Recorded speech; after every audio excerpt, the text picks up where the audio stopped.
She thought she could control me, drain my bank accounts, and walk away rich, but now she's the one left with nothing.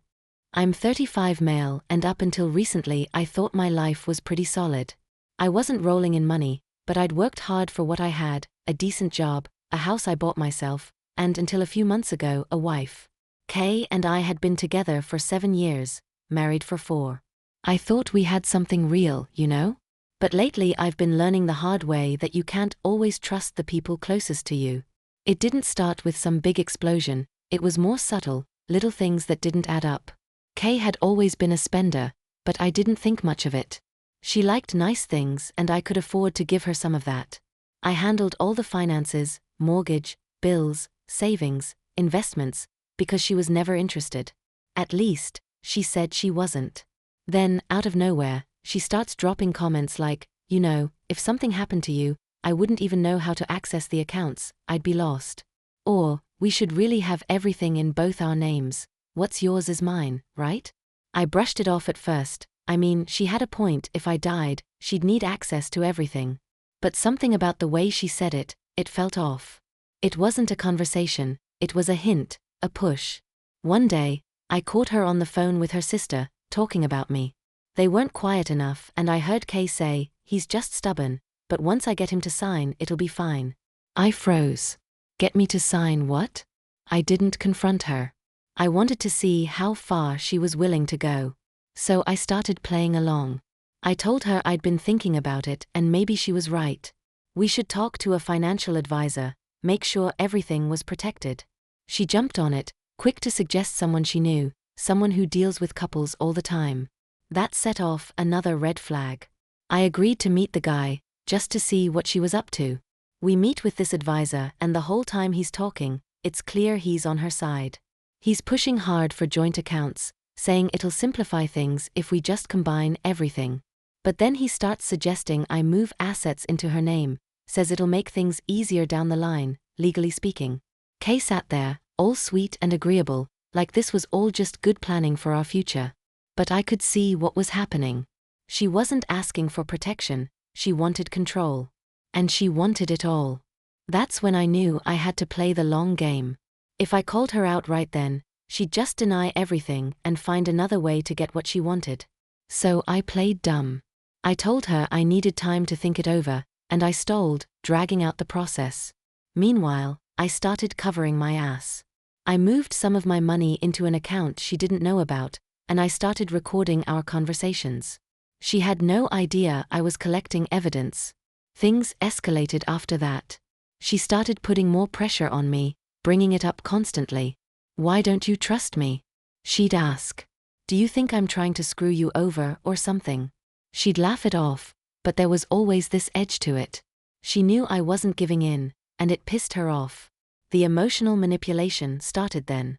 She'd throw herself into these dramatic fits, accusing me of treating her like an outsider, like I didn't value her as a partner. One night, she came home and dropped a bombshell.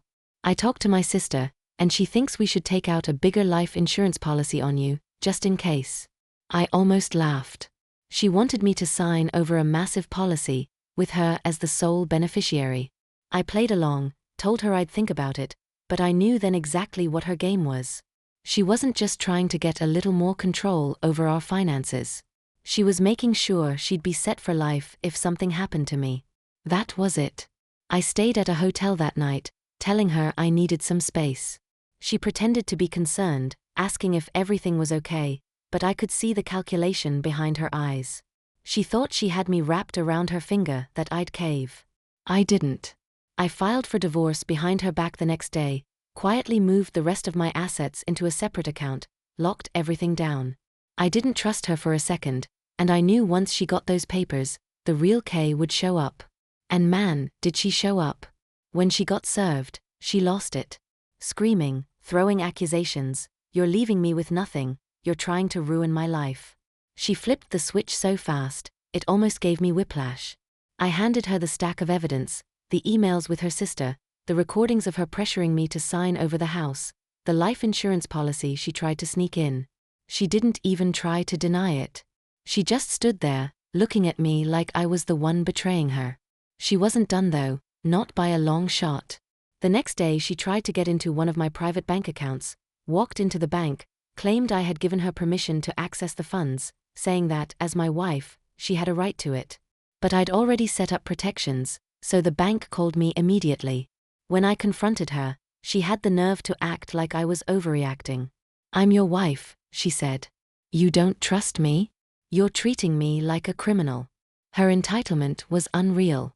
After that, she showed up at my office unannounced one evening, tears streaming down her face, putting on this big emotional display. "I love you, Shekrit. I don't want to lose us. Please don't do this. I'm nothing without you." It wasn't about love though, and we both knew it. She just didn't want to lose her meal ticket. I stayed calm, told her to leave, but when she refused, I had security escort her out.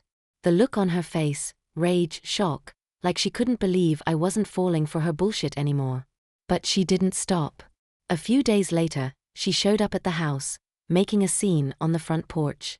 She sat there sobbing, loud enough for the neighbors to hear, screaming, "He's making me homeless, I have nowhere to go," which was complete bullshit. I'd already arranged for her to stay at her sister's while we sorted things out, but that didn't fit her narrative. She wanted to make me look like the villain. She wanted everyone to think I was abandoning her. When the sob stories didn't work, she got dirty. She sent me a long text message, saying if I didn't stop the divorce, she'd reveal everything to my family and friends. Said she had dirt on me, lies she was ready to spread if I didn't give her what she wanted. It was straight up blackmail, but by then, I'd already told my family everything. Her threats were empty. That's when I had enough. I filed for a restraining order. Between the bank stunt, the office ambush, and her making a scene at the house, I had more than enough to get the order approved. She wasn't allowed anywhere near me or the property. It shut her down, and she finally backed off for the most part. The divorce dragged on, and of course, she fought for every penny. Tried to milk it for all it was worth, but I had her nailed. I wasn't some clueless husband she could manipulate anymore. In the end, she walked away with the bare minimum while I kept the house and most of my assets. She tried to spin it like I was the bad guy, but honestly, I stopped caring. She wanted control, but she lost, and now she's the one struggling to keep up. I'll tell you one thing, it's a hell of a lesson. People will show you who they really are when they don't get what they want, and once you see that side of someone, you can't unsee it. If you made it through this mess of a story, thanks for sticking around.